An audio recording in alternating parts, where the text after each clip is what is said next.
हिंद साथियों, स्वागत है आपका self study classes with Sumit Jain YouTube channel में। सभी साथियों एक बार वीडियो को लाइक कर दें। और दोस्तों स्टार्ट हो चुका है आज का ये सेशन, है ना। आज कुछ महत्वपूर्ण प्रश्नों पर अपन चर्चा करने वाले हैं दोस्तों। और आज 2020 टेस्ट सीरीज, अगर आप 2020 टेस्ट सीरीज से नहीं जुड़े हैं तो आप जुड़ जाएं और सेल्फ स्टडी क्लासेस ऐप को डाउनलोड कर लें। दोस्तों आपको self study classes app download करना है ना, जहां पर आपके लिए 2020 टेस्ट सीरीज होती है सप्ताह में 2 दिन, रविवार और गुरुवार को। ठीक है, तो इस टेस्ट सीरीज से आपको जरूर जुड़ना है। साथ ही हिंदी साहित्य का संपूर्ण कोर्स जो मात्र 1000 में, अभी ऑफर है दोस्तों, रक्षाबंधन ऑफर, मात्र 1000 रुपए में इस कोर्स में आप एडमिशन ले सकते हैं। हिंदी साहित्य का संपूर्ण कोर्स, जूनियर टेट वाले हमारे साथी, पंजाब मास्टर कैडर वाले, आगे आने वाला टीजीटी पीजीटी एलटी ग्रेड के लिए। ठीक है, तो बहुत बढ़िया, धन्यवाद सेल्फ स्टडी क्लासेस ऐप से जुड़ने के लिए। और 10,000 क्वेश्चन की टेस्ट सीरीज मात्र 599 में इस कोर्स में आप जुड़ सकते हैं दोस्तों, जिसमें आपको 10,000 प्रश्नों का टेस्ट करवाया जाएगा पूरा, है ना। और दोस्तों इस टेस्ट से जुड़ने के लिए आपको self study classes app download करने पड़ेगा। और पंजाब मास्टर कैडर की अगर बात करें तो जल्दी पंजाब मास्टर कैडर आने वाला है आपके लिए। तो पंजाब मास्टर कैडर का अगर कोर्स आप परचेस करना चाहते हैं तो 1000 रुपए में आप कर सकते हैं। साथ ही मॉडल पेपर अगर आप लेना चाहते हैं कि पेपर का पैटर्न कैसा रहता है, मॉडल पेपर ये 599 में 4500 क्वेश्चन की प्रैक्टिस रहेगी दोस्तों इसमें। ठीक है, चलिए स्टार्ट करते हैं आज का ये सेशन। आंग्ल भाषा में लिखा गया हिंदी साहित्य का इतिहास, sketch of Hindi literature. Sketch of Hindi literature के लेखक कौन हैं? स्केच ऑफ हिंदी लिटरेचर के लेखक कौन हैं आपको बताना है। बताइए, आज का स्टार्ट हो चुका है अपना ये session. Sketch of Hindi literature, इसके रचनाकार कौन है ये आपको बताना है। बताएं, स्केच ऑफ हिंदी लिटरेचर, तब आपको राइट बताना है दोस्तों।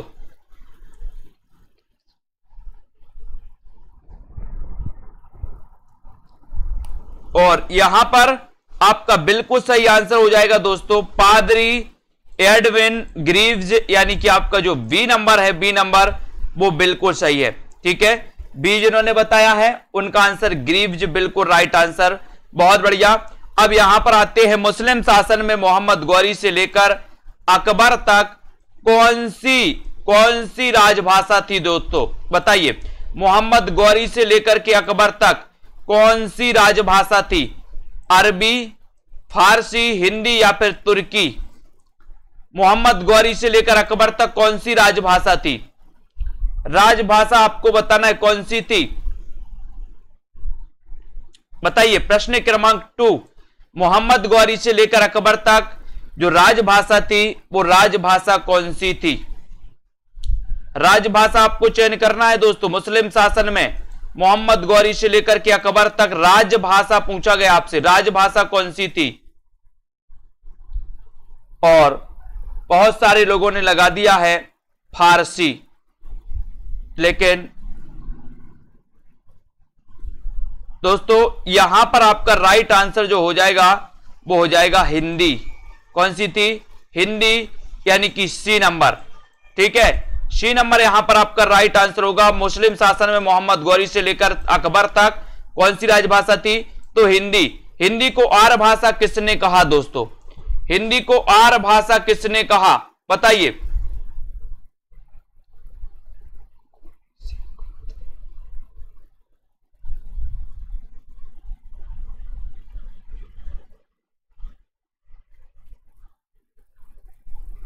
जल्दी से बताओ, हिंदी को आर्य भाषा किसने कहा?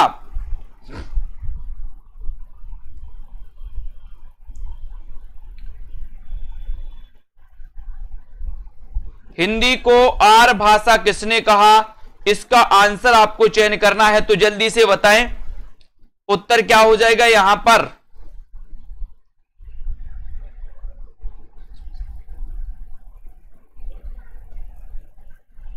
और यहां पर राइट आंसर है प्रश्न क्रमांक 3 में है दोस्तों दयानंद सरस्वती, यानी कि आपका जो ए नंबर है वो बिल्कुल सही है।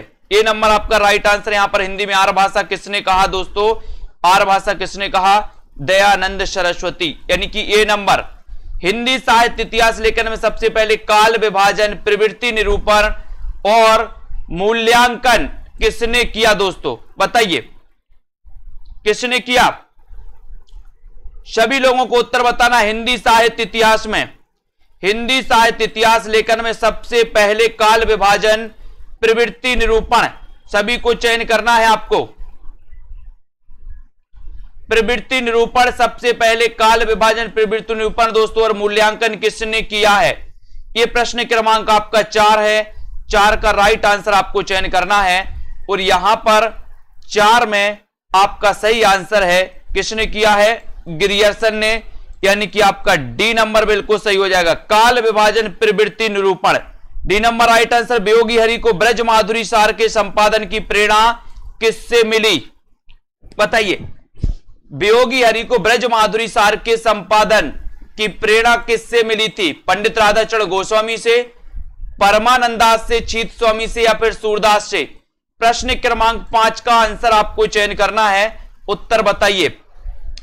वियोगी हरि को ब्रज माधुरी सार के संपादन की प्रेरणा किससे मिली थी? ये आपका क्वेश्चन है, और आपको क्वेश्चन का आंसर बताना है 5 का, और 5 में आपका सही आंसर हो जाएगा राधाचरण गोस्वामी से। कहां से मिली थी? 1 नंबर आपका सही है, राधाचरण गोस्वामी। 1 नंबर आपका सही है। भक्ति आंदोलन को ईसाईत की देन किसने माना? भक्ति आंदोलन को ईसाईत की देन किसने माना? ये आपका क्वेश्चन है दोस्तों। भक्ति आंदोलन को ईसाईत की देन मानने वाले विद्वान कौन से हैं? सभी साथी वीडियो को लाइक कर दें, एक बार अपने मित्रों तक शेयर कर दें। भक्ति आंदोलन को ईसाईत की देन किसने माना? ये 6वां क्वेश्चन है, और 6वें में आपको सही आंसर बताना है। 6वें का आंसर है आपका कौन सा? ग्रियर्सन। ठीक है, ग्रियर्सन, यानी कि ए नंबर आपका यहां पर बिल्कुल सही है। ठीक है, बहुत बढ़िया। तुलसीदास ने मीन की शनिचरी का वर्णन किस ग्रंथ में किया है? अच्छा क्वेश्चन है दोस्तों। 7 का आंसर बताना है। तुलसीदास ने मीन की शनिचरी का वर्णन किस ग्रंथ में किया है? 7 नंबर बताएं। 7 में मीन की शनिचरी का जो वर्णन किया है तुलसीदास ने, वो किस ग्रंथ में किया है? सेल्फ स्टडी क्लासेस ऐप अगर अभी तक डाउनलोड नहीं किया तो जल्दी से दोस्तों ऐप को डाउनलोड कर लें, और यहां पर आपसे तुलसीदास ने मीन की शनिचरी का वर्णन किस ग्रंथ में किया है ये आपसे पूछा गया है, तो वो रचना कौन सी है? 7 में बताएंगे सभी लोग, और आपका बिल्कुल सही आंसर होगा दोस्तों, क्या हो जाएगा? कवितावली। मीन की शनिचरी का वर्णन किस में किया है दोस्तों? कवितावली में। सी नंबर आपका बिल्कुल सही है। रचना शिल्प की दृष्टि से सूरसागर किस प्रकार का काव्य है? रचना शिल्प की दृष्टि से सूरसागर किस प्रकार का काव्य है? प्रश्न क्रमांक आपका 8 है। 8 का उत्तर आपको बताना है कि रचना शिल्प की दृष्टि से आपको बताना है, रचना शिल्प की दृष्टि से सूरसागर किस प्रकार का काव्य माना जाता है। प्रश्न क्रमांक आपका 8 है। वीडियो को सभी को लाइक करना है, और 8 में आपका सही आंसर चला जाता है कि ये क्या है? गेय मुक्तक काव्य है। क्या है दोस्तों? ये सूरसागर, ये गेय मुक्तक काव्य, यानी कि आपका डी नंबर बिल्कुल सही है। जयपुर नरेश प्रताप सिंह के दरबारी कवि कौन थे? बताइए, प्रताप सिंह के दरबारी कवि कौन थे? ये आपका क्वेश्चन है। क्वेश्चन अच्छा है दोस्तों। जयपुर नरेश प्रताप सिंह के दरबारी कवि कौन थे? पद्माकर, रसलीन, भूषण, या फिर बिहारी? कौन थे प्रताप सिंह के दरबारी कवि? प्रताप सिंह के दरबारी कवि आपको चयन करना है। प्रश्न क्रमांक आपका 9 है, और बहुत सारे लोग आंसर बता रहे हैं। प्रश्न क्रमांक 8 में बिहारी थे क्या, कि भूषण थे, रसलीन, या फिर पद्माकर थे? देखते कौन कौन सही बता रहा है। प्रताप सिंह के दरबारी कवि कौन थे? और आपने बता दिया बिहारी। बिहारी तो राजा जयसिंह के दरबारी कवि थे, है ना। ये पद्माकर थे। पद्माकर कौन थे? पद्माकर प्रताप सिंह के दरबारी कवि थे दोस्तों। जयपुर नरेश प्रताप सिंह के दरबारी कवि कौन थे? पद्माकर, यानी कि आपका उत्तर ए नंबर बिल्कुल सही। ए नंबर सही है। गागर में सागर भरने का कार्य किस कवि ने किया? गागर में सागर भरने का कार्य किस कवि ने किया? प्रश्न क्रमांक 10 में। ये बिल्कुल सरल आंसर है, ये आपसे बनेगा, खुल के बनेगा। गागर में सागर भरने का कार्य किस कवि ने किया है, ये आपका प्रश्न है। और गागर में सागर यानी कि प्रश्न क्रमांक 10, और 10 में आपका राइट आंसर हो जाएगा बिहारी जी ने। ये नंबर आपका बिल्कुल सही है। Very good answer. Pant ji के किस काव्य ग्रंथ को प्रकृति की चित्रशाला कहा जाता है? पंत जी का वह काव्य ग्रंथ कौन सा है जिसे प्रकृति की चित्रशाला कहा जाता है? ये क्वेश्चन है आपका। सभी लोग लाइक कर दो, एक बार वीडियो को शेयर जरूर कर देना दोस्तों। और पंत जी के किस काव्य ग्रंथ को प्रकृति की चित्रशाला कहा जाता है? ये आपका क्वेश्चन है। प्रश्न क्रमांक 11 है। 11 का राइट आंसर आपको चयन करना है। और दोस्तों आपको पता है कि इनकी पल्लव रचना है 1928 की। 1928 की इसे प्रकृति की चित्रशाला कहा जाता है। छायावाद का मैनिफेस्टो कहा जाता है, छायावाद का घोषणा पत्र कहा जाता है। 1 नंबर आपका सही है। भारतेंदु के किस नाटक में स्वच्छंदतावादी तत्वों को अपनाया गया है? भारतेंदु के किस नाटक में स्वच्छंदतावादी तत्वों को अपनाया गया है? नील देवी में, सती प्रताप में, धनंजय विजय या फिर कर्पूर मंजरी में? भारतेंदु जी का वह नाटक कौन सा है जिसमें स्वच्छंदतावादी तत्वों को अपनाया गया है? प्रश्न क्रमांक आपका 12 और 12 का राइट आंसर आपको चयन करना है। बताइए तन्मय जी, भारतेंदु के किस नाटक में स्वच्छंदतावादी तत्वों को अपनाया गया है? और आपका सीधा आंसर यहां पे जा रहा है नील देवी, यानी ये नंबर आपका बिल्कुल सही है। किसमें अपनाया गया? नील देवी में अपनाया गया। ये नंबर राइट आंसर। तुगलक नाटक की मूल भाषा क्या है दोस्तों? तुगलक नाटक की मूल भाषा क्या है? बंगला, उड़िया, कन्नड़ या फिर तेलुगु? 13 का आंसर। तुगलक नाटक की मूल भाषा क्या मानी जाती है? ये आपके लिए क्वेश्चन दिया गया है। प्रश्न क्रमांक 13, तुगलक नाटक की मूल भाषा क्या है? ये क्वेश्चन है। अच्छा क्वेश्चन है और सीधा आपका राइट आंसर जा रहा है। कहां पर जा रहा है कुरैशी जी? कन्नड़। मूल भाषा क्या है इसकी? कन्नड़ है। प्रश्न क्रमांक 13 में, वेरी गुड, 13 में सी। तुगलक नाटक की मूल भाषा कन्नड़ है। बादशाह दर्पण के लेखक आपको बताना है। बादशाह दर्पण के लेखक कौन है? प्रश्न क्रमांक 14 में। हाँ, नील देने से कपड़े में स्वच्छता आती है। बहुत बढ़िया मंजूवाला जी। बादशाह दर्पण के लेखक कौन है? ये आपको क्वेश्चन में आंसर बताना है। बादशाह दर्पण प्रश्न क्रमांक 14 में। और ऐसे कितने साथी हैं जिन्होंने अभी तक दोस्तों सेल्फ स्टडी क्लासेस का ऐप डाउनलोड नहीं किया? बी नंबर आपका सही हो जाएगा यहां पर। भारतेंदु हरिश्चंद्र है ना, बादशाह दर्पण भारतेंदु हरिश्चंद्र, याद रखते ना। आप क्या हैं? निबंध के निबंधकार कौन है दोस्तों? आप क्या हैं? ये निबंध के निबंधकार आपको बताना है। प्रश्न क्रमांक 15 आपके सामने है।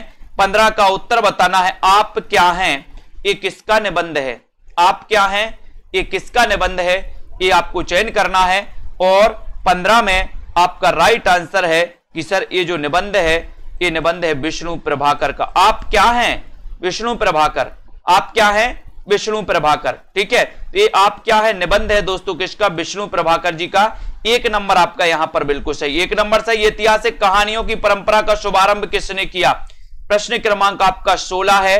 ऐतिहासिक कहानियों की परंपरा का शुभारंभ किसने किया? सभी को बताना है। और दोस्तों सेल्फ स्टडी क्लासेस में जो भी हमारे पंजाब मास्टर कैडर के साथी हैं, वो सभी साथी मॉडल पेपर में एडमिशन ले सकते मात्र 599 में, जिसमें आपको 4500 प्रश्नों की प्रैक्टिस सेट करवाई जाएगी, है ना। एक प्रैक्टिस सेट में आपके पेपर के अनुसार 150 क्वेश्चन रहेंगे।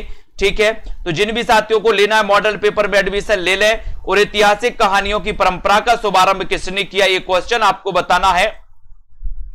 तब आपका राइट आंसर है सी नंबर, यानी कि वृंदावन लाल वर्मा ने। किसने किया है? वृंदावन लाल वर्मा ने, है ना। पराधीनता के विरुद्ध संघर्ष की प्रतीकात्मक कहानी कौन सी है?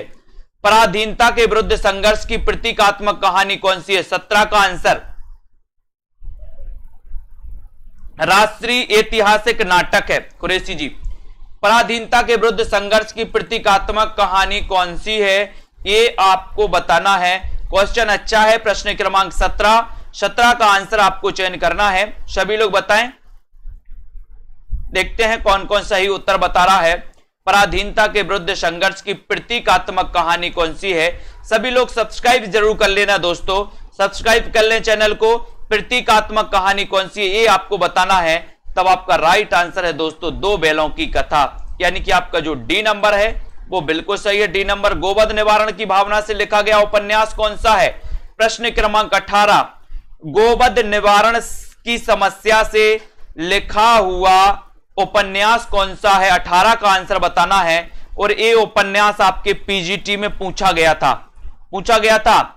बताइए, गोवध निवारण की भावना से लिखा गया उपन्यास कौन सा है? ये आपको बताना है। अजय शर्मा जी, कुबेर जी, बताइए। और सभी लोगों ने बताया है कि सर गोवध निवारण की समस्या, निवारण की भावना से लिखा गया जो उपन्यास है वो उपन्यास है निस्सहाय हिंदू। इसके रचनाकार आपको बताना है।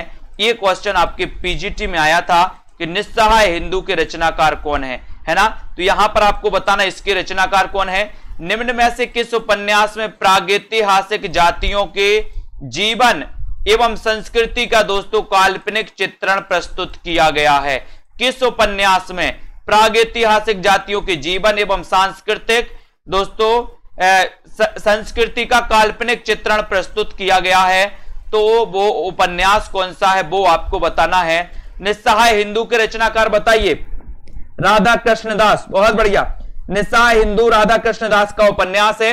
और यहां पर बताना है कि प्रागैतिहासिक जातियों की संस्कृति, जीवन के एवं संस्कृति से किससे काल्पनिक चित्रण प्रस्तुत किया गया है दोस्तों? वो कौन सा उपन्यास है? प्रश्न क्रमांक आपका 19 है। और 19 में आपका उत्तर हो जाएगा दोस्तों, क्या हो जाएगा?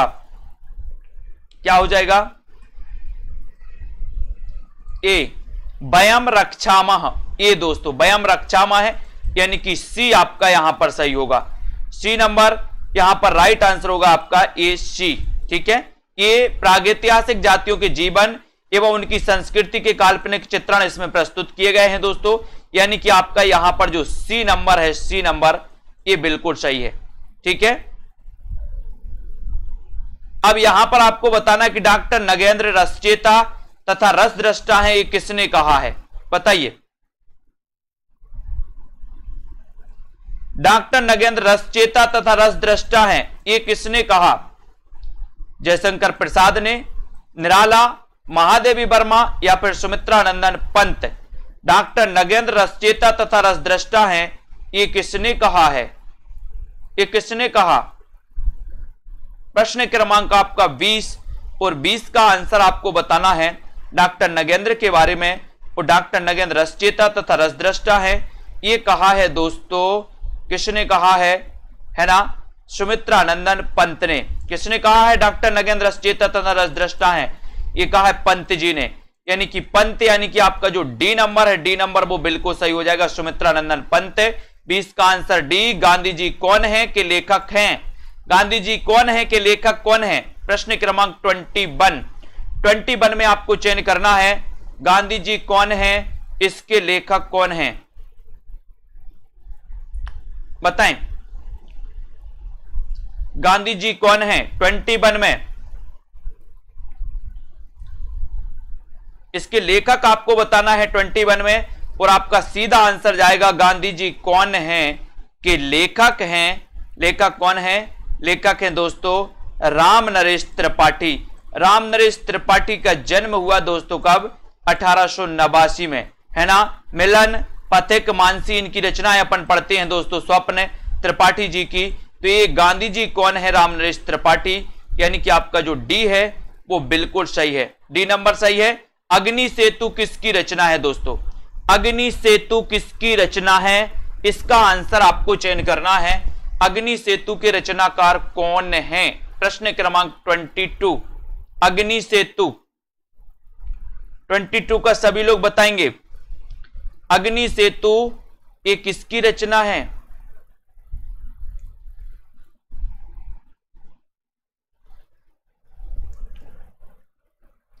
वीडियो को एक बार लाइक जरूर कर दें दोस्तों। अग्नि सेतु के रचनाकार आपको चयन करना है। और सभी लोगों ने बताया है कि सर अग्नि सेतु विष्णु प्रभाकर, है ना? यानी कि आपका राइट आंसर कहां चला जाता है?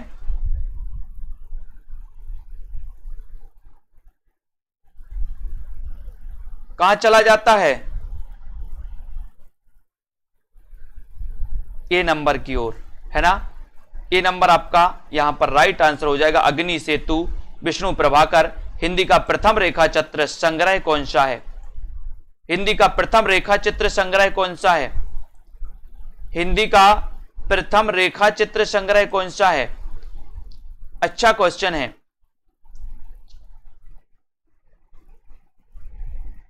हिंदी का प्रथम रेखा चित्र संग्रह पद्म पराग, बोलती प्रतिमा, अतीत के चलचित्र या स्मृति की रेखाएं।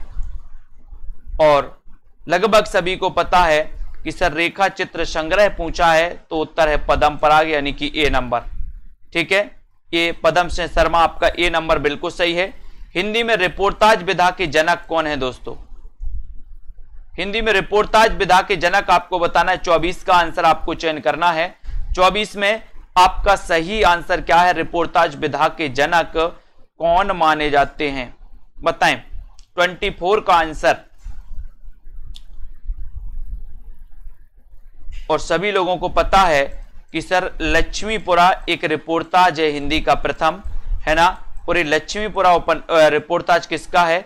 शिवदान सिंह चौहान का। यानी कि हिंदी में रिपोर्टाज विधा के जो जनक है वो शिवदान सिंह चौहान है। ये नंबर आपका बिल्कुल सही है। नंबर मेरी पत्नी और भेड़िया के लेखक कौन है दोस्तों? मेरी पत्नी और भेड़िया का लेखक कौन है? 25 में आपको चयन करना है ना। मेरी पत्नी और भेड़िया ये किसकी रचना है? सभी लोग बताएंगे। एक बार लाइक जरूर कर दें, वीडियो को अपने मित्रों तक शेयर करते रहें दोस्तों। मेरी पत्नी और भेड़िया आपको चयन करना है, इसके रचनाकार कौन है? अच्छा क्वेश्चन है। और सीधा आपका राइट आंसर जाएगा, क्या जाएगा? डॉक्टर धर्मवीर। क्या है दोस्तों? डॉक्टर धर्मवीर। बोले मेरी पत्नी है ना भेड़ियों की तरह धर्म करता ही, बोले भेड़ियों की तरह, है ना। ऐसे बोल नहीं देना घर में, नहीं तो लड़ाई हो जाएगी। तो ये डॉक्टर धर्मवीर यानी कि बी नंबर आपका सही है। दलित चेतना की पहचान किसकी रचना है? दलित चेतना की पहचान ये किसकी रचना है दोस्तों? दलित चेतना की पहचान यानी कि 26 में आपको चयन करना है दोस्तों। दलित चेतना की पहचान के रचनाकार कौन हैं, ये आपको बताना है। क्वेश्चन अच्छा है। दलित चेतना की पहचान के रचनाकार आपको चयन करना है और आपका सीधा आंसर जाएगा, क्या जाएगा? देखते हैं कौन कौन सही बता रहा है 26 में। हरिओम जी, सोनू केएम जी, हरीश जी बताइए दलित चेतना की पहचान किसकी रचना है? और सी नंबर बता दिया है किसने? अजय शर्मा जी ने। Very good answer. Rohit ji very good.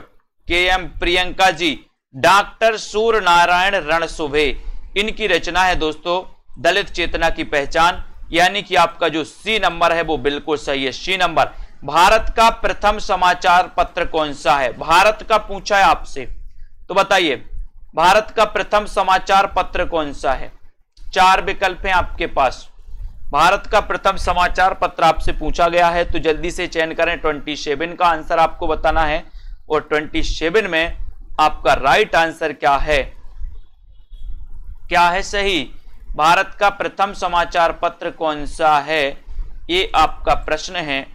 और ये प्रश्न है आपने बता दिया कौन सा। देखते हैं 27 का बी बता दिया, रोहित कुमार उदंत मार्तंड बता दिए। और देखते हैं कौन कौन बता रहा है। मधु जी बी, अधिकांश लोग बी बता रहे हैं। बहुत बढ़िया बहुत बढ़िया। कुछ लोग ए बता रहे हैं, कुछ लोग बी बता रहे हैं।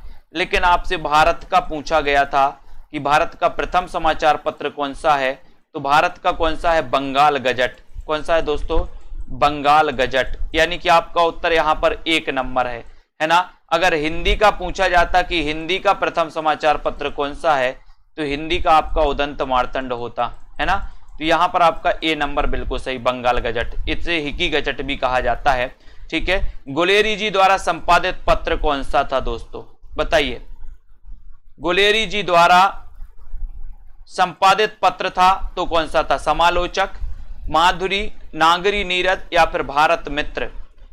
गुलेरी जी द्वारा बताना है। प्रश्न क्रमांक 28 है। 28 में आपको चयन करना है।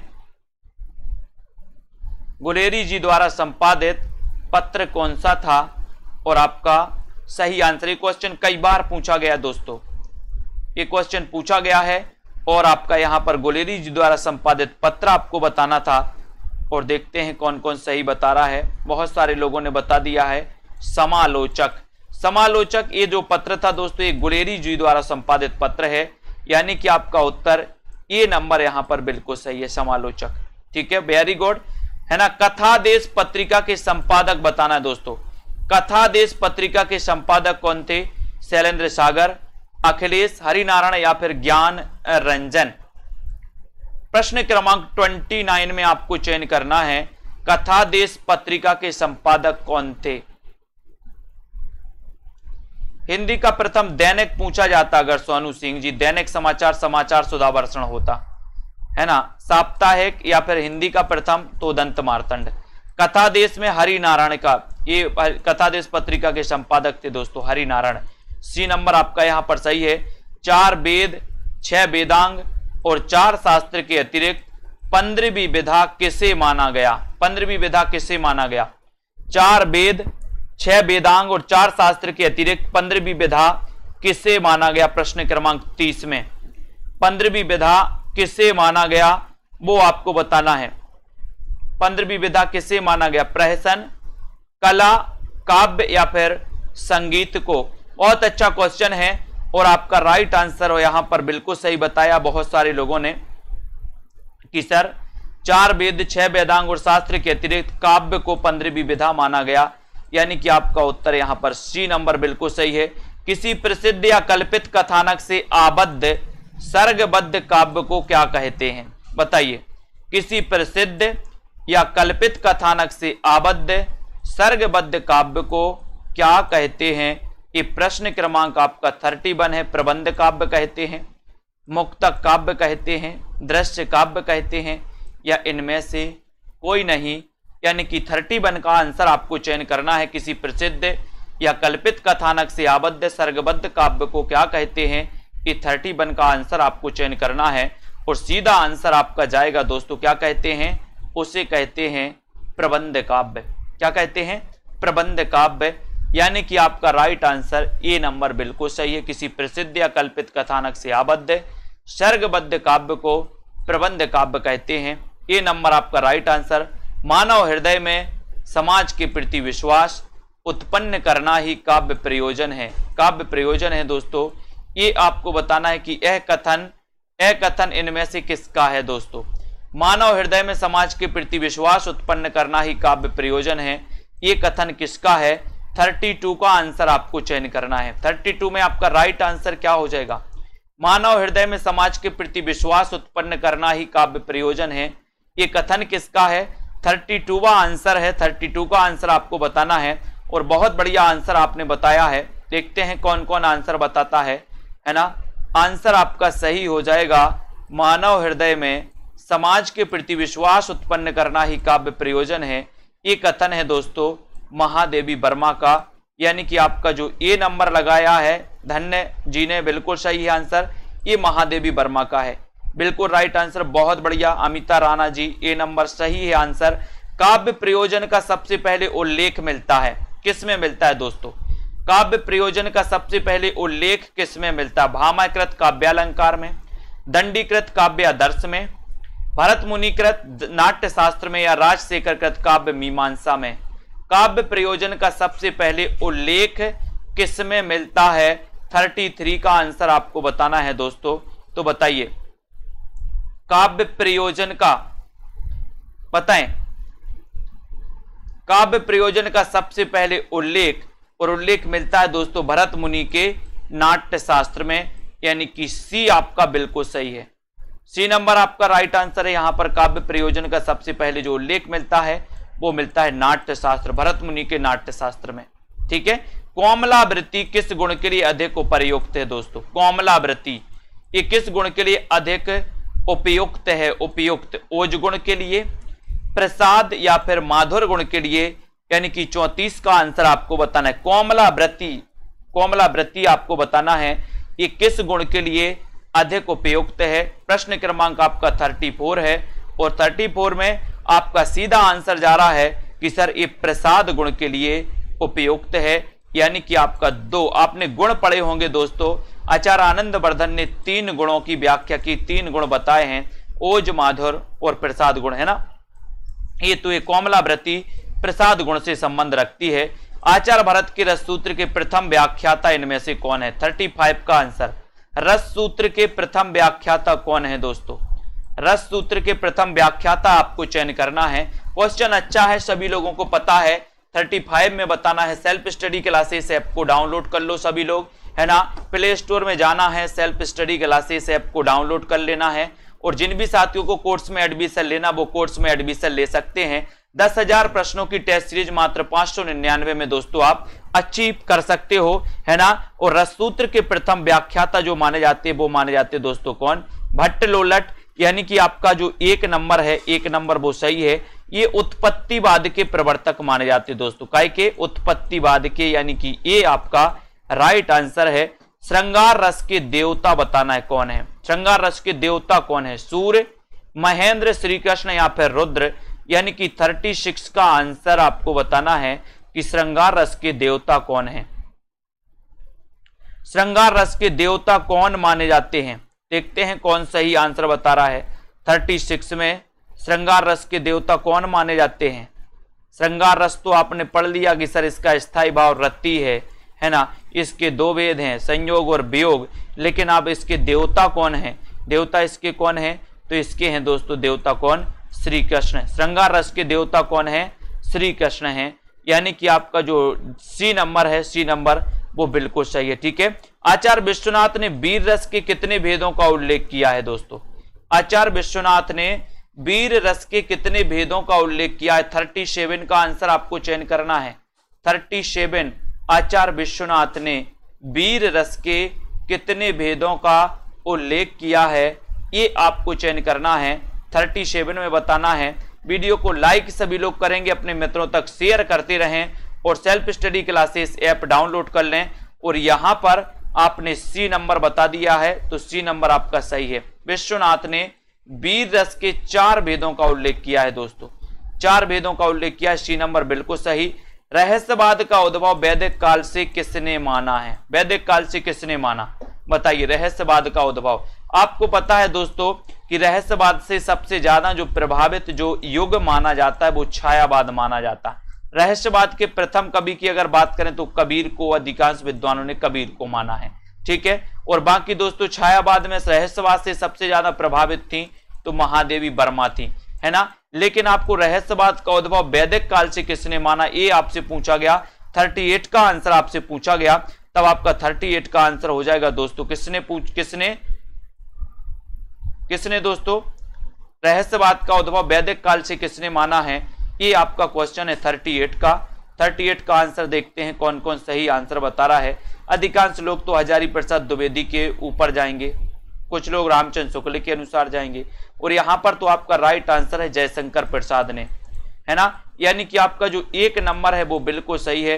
रहस्यवाद का उद्भव वैदिक काल से जयशंकर प्रसाद ने माना है, यानी कि आपका जो 1 नंबर है, क्योंकि जयशंकर प्रसाद खुद रहस्यवाद से प्रभावित माने जाते हैं दोस्तों, है ना। तो 1 नंबर आपका यहां पर सही है। रांगे राघव के किस उपन्यास में हर्षवर्धन और राजश्री के जीवन की घटनाओं का वर्णन है, यानी कि आपका 39 का आंसर आपको चयन करना है। 39 का बताइए। रांगे राघव के किस उपन्यास में हर्षवर्धन और राजश्री के जीवन की घटनाओं का चित्रण है। 39 का आपको चयन करना है। 39 का उत्तर क्या है, वो कौन सा उपन्यास है दोस्तों रांगे राघव का, वो कौन सा उपन्यास है रांगे राघव का, जिस उपन्यास में हर्षवर्धन और राजश्री के जीवन की घटनाओं का चित्रण है, बताइए। महायात्रा, बोलते खंडहर, चीवर या फिर राई और पर्वत। रांगे राघव के किस उपन्यास में हर्षवर्धन के और राजश्री के जीवन की घटना का दोस्तों वर्णन किया गया है, चित्रण किया गया है, और बताइए। उत्तर हो जाएगा आपका चीवर। चीवर में दोस्तों किसका, हर्षवर्धन और राजश्री के जीवन का वर्णन है, यानी कि आपका यहां पर जो सी नंबर है चीवर वो बिल्कुल सही है। सी नंबर जिन्होंने बताया चीवर, उनका आंसर बिल्कुल सही है। बहुत बढ़िया मीनाक्षी जी, है ना, बहुत बढ़िया। धन्य जी, अंश जी, वेरी गुड। अगला क्वेश्चन देखो। पंत जी को किस रचना के लिए साहित्य अकादमी पुरस्कार मिला, है ना। अब कुछ लोग बोलते थे कि सर लेवल बढ़ाओ तो बल्ले बल्ले हो गई सबकी। पंत जी को किस रचना के लिए साहित्य अकादमी पुरस्कार मिला है, ये आपको बताना है। साहित्य अकादमी पूछा है।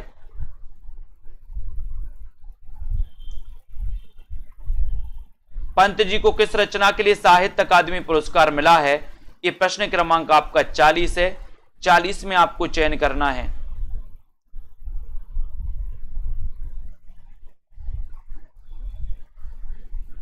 और आपका राइट आंसर है कला और बूढ़ा चांद, कला और बूढ़ा चांद के लिए 1960 में इन्हें दोस्तों साहित्य अकादमी पुरस्कार मिल गया। किसको? सुमित्रानंदन पंत को। और इनकी चिदम्बरा पूछा गया था आपसे कि चिदम्बरा दोस्तों किसको ज्ञानपीठ पुरस्कार मिला, तो इनकी चिदम्बरा रचना के लिए 1968 में ज्ञानपीठ पुरस्कार भी मिल गया। ठीक है। नरसिंह में कौन सा समास है, बताइए नरसिंह में कौन सा समास है, चयन करना है आपको। द्वंद्व है, तत्पुरुष है, कर्मधाराय है, या फिर दोस्तों बहुब्रीहि समास है। नरसिंह में कौन सा समास है?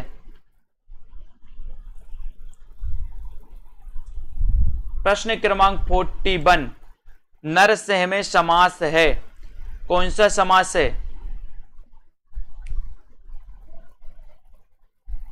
प्रश्न क्रमांक 41 का आपको चयन करना है। देखते हैं कौन कौन सही बता रहा है आंसर।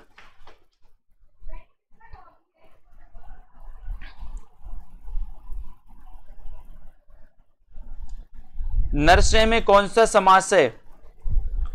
और बहुत सारे लोगों ने दोस्तों क्या लगाया है, ये कर्मधाराय समास। कर्मधाराय समास है दोस्तों। सी नंबर आपका यहां पर बिल्कुल सही होगा। सी नंबर राइट आंसर चला जाएगा यहां पर, है ना। आत्मोत्सर्ग में कौन सी संधि है? 42 का आंसर आपको चयन करना है।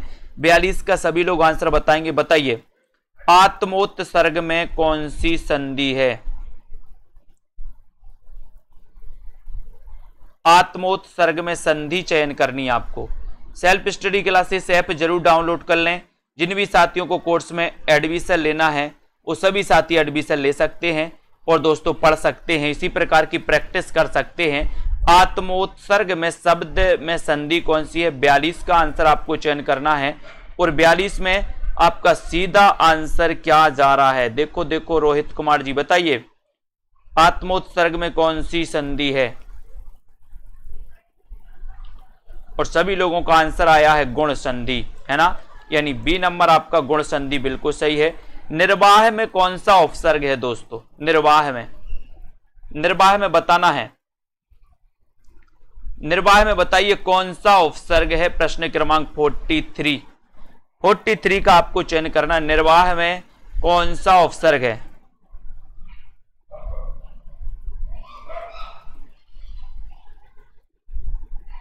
और निर्वाह पूछा है, उपसर्ग आपको बताना है और उपसर्ग में आपका सही आंसर क्या हो जाएगा? निर्वाह।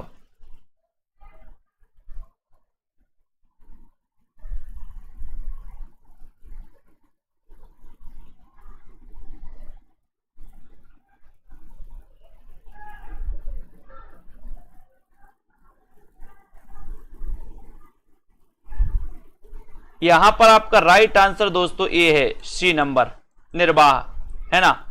ये आपका सी नंबर बिल्कुल सही हो जाएगा। सी जिन्होंने बताया उनका आंसर सही है, सी नंबर। निर्वाह में निर उपसर्ग है दोस्तों, निर। ठीक है, इसको अपन को याद रख लेना है। वह भाई जो अन्न माता से पैदा हुआ हो कहलाता है। वह भाई जो अन्न माता से पैदा हुआ हो वो क्या कहलाता? अन्योदर, दूरस्थ, सहोदर या फिर औरस। वह भाई जो अन्न माता से पैदा हुआ हो उसके लिए बताना है वो क्या कहलाता है। 44 का आंसर सभी लोग बताएंगे, उसे क्या कहेंगे। और सभी का आंसर है कि सर वह भाई जो अन्न माता से पैदा हुआ हो वो कहलाता है अन्योदर। क्या कहलाता है? अन्योदर, यानी कि ए नंबर आपका बिल्कुल सही है। ठीक है, अब किसी भी क्वेश्चन में आपको डाउट्स लगा हो तो आप बता सकते हैं और साथ ही 2020 टेस्ट सीरीज से आपको जुड़े। ऐसे ही अगर आप हार्ड क्वेश्चन की प्रैक्टिस करना चाहते हैं तो आप 10,000 प्रश्नों की टेस्ट सीरीज ले सकते हैं। इससे एक बढ़ के हार्ड प्रश्न आपको मिलेंगे। लेवल बहुत हाई रहेगा और बहुत अच्छा लेवल, सरल और हाई का मिश्रित रूप रहेगा दोस्तों, है ना। तो जिनको भी इसी प्रकार के हार्ड लेवल के और अच्छे प्रश्नों की प्रैक्टिस करनी है तो वो हिंदी सेल्फ स्टडी क्लासेस में 10,000 प्रश्नों की जो टेस्ट सीरीज है 599 वाली, उसमें एडमिशन ले सकते हैं। साथ ही इस 2020 टेस्ट सीरीज में दोस्तों आप क्या करें, इसमें आप भाग ले सकते हैं बिल्कुल फ्री। आपको self study classes app download करना पड़ेगा। ये हिंदी साहित्य का संपूर्ण कोर्स है दोस्तों। जो भी साथी हमारे LT ग्रेड एग्जाम की तैयारी कर रहे हैं या फिर दोस्तों हमारे जूनियर टेट वाले साथी हैं वो इस हिंदी साहित्य के संपूर्ण कोर्स में एडमिशन ले सकते हैं। अभी मात्र 1000 रुपए में आप एडमिशन लेकर के अध्ययन अपना कर सकते हैं। ठीक है, लोकेश जी, बबीता जी, KM, प्रियंका जी, रेखा त्रिपाठी जी, आकांक्षा जी, कमला जी, रामदयाल जी, तन्मय जी, है ना, दारसू जी, आकांक्षा, लवली जी और कमला जी, राधिका जी, विजय लक्ष्मी जी, सोनू KM जी, सीमा जी, प्रियंका, जया राजपूत जी, बबीता, मीनाक्षी, नीरज कुमार जी, गौतम, रेखा जी, कुबेर जी, माझी, है ना। इसी प्रकार से दोस्तों आपको अध्ययन करते रहना है, लाइक करते रहना है, सेल्फ स्टडी क्लासेस ऐप से जुड़े रहना है। कमल जी, ठीक है, और विजय लक्ष्मी जी, सभी साथी जिनको भी दोस्तों एडमिशन लेना है एडमिशन ले, प्रैक्टिस करना है तो प्रैक्टिस करें खुल करके, है ना। 10,000 प्रश्नों की टेस्ट सीरीज आप खुल करके प्रैक्टिस, बहुत अच्छी प्रैक्टिस आपकी हो जाएगी। 599 में सीरीज बनाई गई है दोस्तों आप लोगों के लिए, है ना। 10,000 प्रश्नों की आप प्रैक्टिस करेंगे तो आपका कॉन्फिडेंस लेवल बहुत हाई होगा, है ना।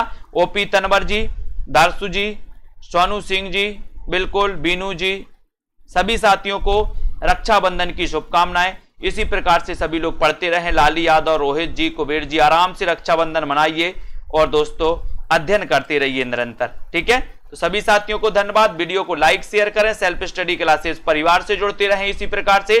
ठीक है, जय हिंद।